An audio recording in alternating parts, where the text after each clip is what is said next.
วันสิ้นโลกก็มาในช่วงวันสิ้นโลกของแร็กนาร็อกนะครับเฟนริลได้รับบทบาทสำคัญในการต่อสู้กับเทพเจ้าในวันนั้นนะครับวันแห่งความพินาศนี้เฟนริลได้หลุดพ้นจากโซ่ตรวนของมันและเริ่มต้นการต่อสู้ที่มีความรุนแรงและทำลายล้าง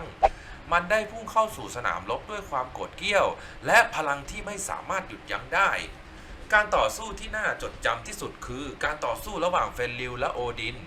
นได้พยายามปกป้องโลกและพวกพ้องของเขาจากการทำลายของหมาป่าเฟนริลในการต่อสู้ครั้งนี้เฟนริลได้โจมตีอย่างรุนแรงโดยมีความมุ่งมั่นที่จะสังหารโอดินและนำความหายนะมาสู่จักรวาลตำนานในเรื่องนี้นะครับเฟนริลได้มีชัยชนะในการต่อสู้กับ